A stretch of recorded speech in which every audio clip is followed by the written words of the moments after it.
ባዳና ባንዳ ትናንት ባድዋ ዛሬም በብልጽግና ጉዟችን የኢትዮጵያ ፈተናዎች ናቸው። የአረቦች ሴራ በኢትዮጵያ ምድር ግብጽ ማለያ ቀየረች። ከኢትዮጵያ ጋር ጦር ልትማዘዝ ሽራፊ ሰከንዶች የቀሯት ሀገረ ግብጽ በ11ኛው ሰዓት የኢትዮጵያ ወዳጅ፣ የኢትዮጵያ አጋር እንዲሁም የኢትዮጵያ ደጋፊ ሆና ብቅ ብላለች። በቀይ ባህር ጉዳይ ግብጽ ኤርትራን ከርታ ከኢትዮጵያ ጎን ቆማለች። ኤምሬቶች፣ ቱርክና ሳውዲ ከኢትዮጵያ የሚፈልጉት ምንድን ነው? ለምን መዳረሻቸውን አይናቸውን በሀገራችን ኢትዮጵያ ላይ ይስጣሉ?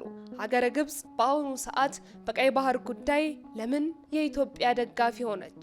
ቅድመ ሁኔታዋስ ምን ይሆን? ሰላም ጤና ይስጥልን ውድ የጊዜ ቲዩብ ቤተሰቦቻችን እንደምሰነበታችሁ፣ እንዴት ቆያችሁልን? ሰላም እግዚአብሔር ከእናንተ ጋር ይሁን።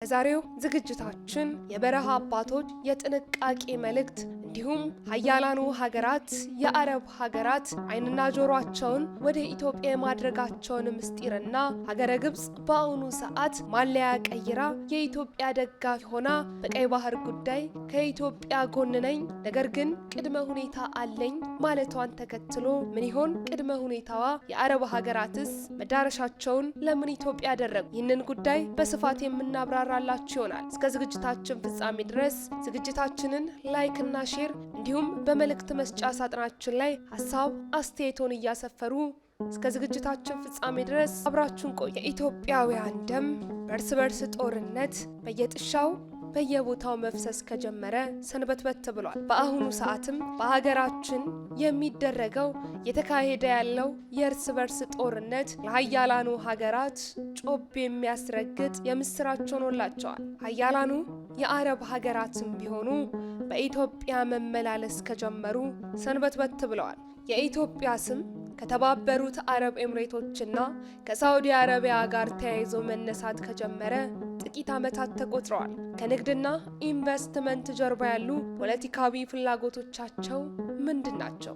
ለምንስ ነው አረቦች በሀገራችን ኢትዮጵያ በምድራችን ረብጣ ገንዘባቸውን ማፍሰስ የፈለጉትና እንዲሁም ደግሞ እያፈሰሱ ያሉት? ይህ ሁሉም ኢትዮጵያዊ በሁለት ታላላቅ ሀያላን ሀገራት የሚመሩት ሰባቱ የአረብ የሙስሊም ሀገራት ሰላም እናስከብራለን እንዲሁም ደግሞ ኢትዮጵያን በኢንቨስትመንት ዘርፍ እንደግፋታለን በሚል ወደ ሀገራችን ኢትዮጵያ መግባት ከጀመሩ ሰንበትበት ብለዋል። ይህ ድርጊታቸውም አረቦች ኢትዮጵያውያን ላይ ለመስራት ለማድረግ ያቀዱት ሴራ እንዳላቸው ትልቅ ማሳያ ነው። የበረሃ አባቶች ስለ ኢትዮጵያ ሀገራችን ዕለት ዕለት የሚጸልዩት አባቶቻችን ሁሌም ቢሆን ማስጠንቀቂያን ይሰጣሉ። ከዚህ ቀደም በሰጡት ማስጠንቀቂያቸው እነዚህ ታላላቅ ሀገራት ሀያላኑ የአረብ ሀገራት ወደ ኢትዮጵያ የሚመጡትና ትኩረታቸውን ኢትዮጵያ ላይ ያደረጉት እሳት ሊያዘንቡብን ነው ተጠንቀቁ ሲሉ ድምጻቸውን በተለያየ ጊዜያቶች አሰምተው ነበር። ሀያላኑ ሀገራት የአረብ ሀገራት ኢትዮጵያ የምታደርገው የእርስ በርስ ጦርነት በተለይም የሰሜኑን ጦርነት አጥብቀው ይፈልጉታል። ይህንንም ምስጢር ይህንንም እውነት የሳጥናኤል ጎል በኢትዮጵያ በተሰኘው መጽሐፍ ቁጥር 4 ላይ በጉልህ ሰፍሮ ተቀምጦም እናገኘዋል። ኢትዮጵያውያን ልንነቃ ይገባል። የኢትዮጵያ ባላንጣ የሆነችው ጎረቤታችን ግብጽን ብትሆን በአሁኑ ሰዓት ማለያ ቀይራ ከኢትዮጵያ ጎን ነኝ፣ በቀይ ባህር ጉዳይ ኢትዮጵያን እደግፋለሁ ስትል ተሰምታለች። ግብጽ ለኢትዮጵያ አዲስ አማራጮችን ያቀረበችም ትገኛል። ለአባይ ውሃ ተለዋዋጭ ከሆናችሁ እንደምንፈልገው ሀሳባችንን የምታሟሉና እንዲሁም ደግሞ የምንፈልገውን ያህል የውሃ መጠን ከአባይ ወንዝ ማግኘት ከቻልን ለባህር በር ድጋፍ እናደርጋለን እያለች ግብጽ ኢትዮጵያን ማባበል ጀምራለች። ግብጽ በአባይ ውሃ ክፍፍል ላይ ኢትዮጵያ ተለዋዋጭ አቋም የምታሳይ ከሆነ ሀገሪቱ ቀይ ባህር የምታገኝበትን መንገድ ከአፍሪካ ወዳጆቿ ጋር በመሆን ለመደገፍ ዝግጁ መሆኗንም የገለጸች ትገኛለች። በዚህ መሃል ኤርትራውያን የተከዱ ይመስላሉ። ዘናሽናል የተሰኘው የካይሮ ምንጮችን ጠቅሶ እንደዘገበው ይህ ሀሳብ ባለፈው ሳምንት ለጠቅላይ ሚኒስትር አብይ አህመድ እንደደረሳቸውና በዚህ ጉዳይ ላይም ግብጽ ያላትን ድርድርም እንዳቀረበችም ተሰምቷል። ግብጽ በአባይ ወንዝ ላይ የተገነባው ታላቁ የኢትዮጵያ ህዳሴ ግድብ በህልውናዋ ስጋት እንደሆነ በመግለጽ የውሃ አጠቃቀሙን የሚገዛ ህጋዊ ስምምነት እንዲኖርም ትፈልጋለች። ኢትዮጵያ በውሃ ጉዳይ ላይ ስምምነት ላይ የምትደርስ ከሆነ በምትኩ ግብጽ ደግሞ ኢትዮጵያ በቀይ ባህር ላይ ያላትን የባህር በር ፍላጎት ለማሳካት ከጎኗ እንደምትቆም እየገለጸችም ትገኛለች። ይህ የግብጽ ሀሳብ በዋይት ሀውስ ለፕሬዝዳንት ዶናልድ ትራምፕ መላኩ የተገለጸ ሲሆን ፕሬዝዳንቱ ለዓመታት የዘለቀውን ይህን የውሃ ውዝግብ ለማስታረቅ ፍላጎት እንዳላቸውም አስታውቀዋል። ግብጽ ይህንን አማራጭ ስታቀርብ ስውር ማስጠንቀቂያ ማክላበታለች።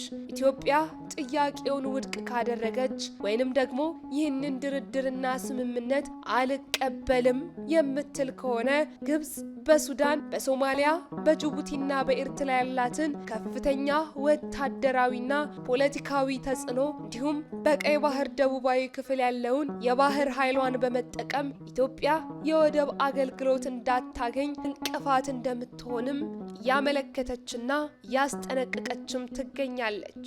ይህ የአረብ ሀገራት ሴራ በኢትዮጵያ ምድር በኢንቨስትመንት ሰበብና በተለያየ የአጋርነት ምክንያት በኢትዮጵያ ምድር ለማከናወን ለመተግበር ያሰቡት እቅዳቸው አልሳካ ቢላቸው ያመጡት የድርድር አማራጭና የጥንቃቄ መልእክት መሆኑም የተገለጸ ይገኛል። ምንም እንኳን ሀገራችን ኢትዮጵያ ለግብጽ ጥያቄና ስውር ማስፈራሪያ እስካሁን ይፋዊ ምላሽ ባትሰጥም ጠቅላይ ሚኒስትር ዶክተር አብይ አህመድ በቅርቡ ከቱርክ ፕሬዝዳንት ረጅብ ጣይብ ኤርዶጋን ጋር በነበራቸው ቆይታ ኢትዮጵያ የባህር በር እንደሚያስፈልጋት በድጋሚ አጽንኦት ሰጥተው እንደነበር የሚታወስ ነው። ከ130 ሚሊዮን በላይ ሕዝብ ያላት ሀገር የባህር በር ተከልክላ የመልክዓ ምድር እስረኛ ሆና መቀጠል አትችልም በማለትም ጠቅላይ ሚኒስትር ዶክተር አብይ አህመድ ይህንን ጉዳይ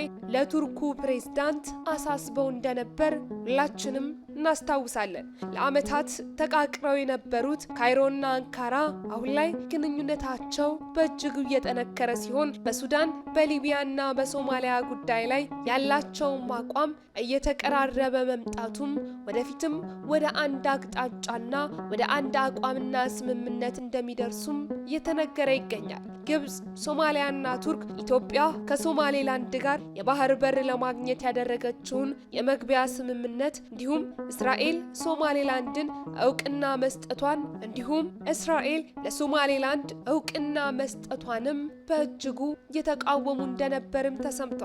ግብጽ በአሁኑ ወቅት በጅቡቲና በኤርትራ ወይም በአሰብ ወደብ ላይ ያላትን ተጽዕኖ በማሳደግና የባህር ኃይል ጦር ሰፈሮችን በማጠናከር ወደፊት በግድቡ ጉዳይ ላይ ለሚደረገው ድርድር እንደ ትልቅ የመደራደሪያ ካርድ ልትጠቀም እንደምትችልም እየተዘገበ ይገኛል። ይህንንም መረጃ ይፋ ያደረገው ዘናሽናል የተሰኘው መካከለኛው ምስራቅ ላይ መሰረት አድርጎ የሚሰራው ድረገጽም ግብጽ የኢትዮጵያ የባህር በር ጥያቄን ለመደገፍ እየተንቀሳቀሰች መሆኗንና እንዲሁም ደግሞ ድጋፍ እንደምታደርግላትም ጭምር መረጃዎችን ይዞ ወጥቷል። ድረገጹም የግብጽ ዲፕሎማቲክ ምንጮችን ዋቢ አድርጎ ባወጣውም ዘገባ የአባይ ውሃ ጉዳይ እልባት የሚያገኝ ከሆነ ግብጽ የኢትዮጵያን የባህር በር ጥያቄ እንደምታግዝና እንዲሁም ደግሞ ኢትዮጵያ የባህር በር እንድታገኝም ትልቅ አስተዋጽኦ እንደምታደርግላትም ከዚህ ቀደም ኢትዮጵያዊው ጋዜጠኛና የፖለቲካ ተንታኝ የሆነው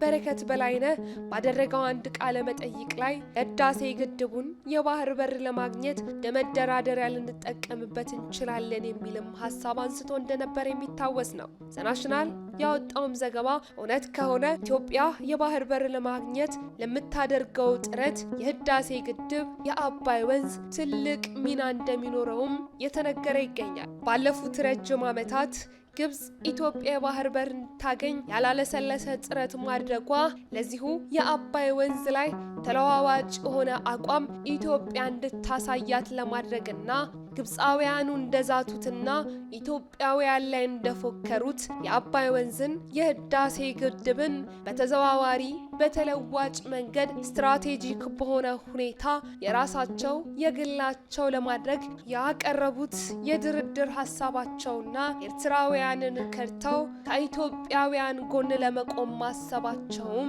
ኢትዮጵያን በተለይም የአባይ ወንዝን በእጃቸው ለማስገባትና ለመቆጣጠር ኢትዮጵያውያንንም ለመቀፍደድ የታሰበ የታለመ ሴራና ምስጢራዊ ስውርና ድብቅ እውነትን ያዘለ የድርድር የመደራደሪያ ሐሳብ መሆኑን በርካታ ኢትዮጵያውያን የፖለቲካ ተንታኞችም እየገለጹት ይገኛሉ። ሁሉም ኢትዮጵያዊ ሊነቃ ይገባል። ቀይ ባህርን ለማግኘት የህዳሴ ግድብን በፍጹም አንሸጥም። ይህ የማያወላውል የኢትዮጵያውያን ምላሽ ነው። ልክ የበረሃ አባቶቻችን ከዚህ ቀደም እንዳስተላለፉት መልእክት እንደተናገሩት ትንቢታቸው የአረብ ሀገራት በኢትዮጵያ ምድር በህዳሴው ጉዳይ እንዲሁም በተለያዩ እቅዳቸውና ሴራ በህዳሴው ጉዳይ እንዲሁም በተለያዩ ምክንያቶችና ኢትዮጵያውያን ላይ ለማድረግ ባሰቡት ሴራና እቅዳቸው ምክንያት በኢትዮጵያ ምድር የእሳት ናዳ እሳትን እንኳን ቢያዘንቡብን የህዳሴ ግድብ ታላቁ የአባይ ወንዛችን የህዳሴ ግድብ የአባይ ወንዝ ታላቁ ግዮን ለድርድር የሚቀርብ ጉዳይ ግን ፈጽሞ መሆን የለበትም። ውድ የጊዜ ቲዩብ ቤተሰቦቻችን ለዛሬ ያዝንላችሁ ዝግጅታችን ይህንን ይመስል ነበር። በሌላ ዝግጅት እስክንገናኝ ሰናይ ጊዜ ለእናንተ ተመኘን።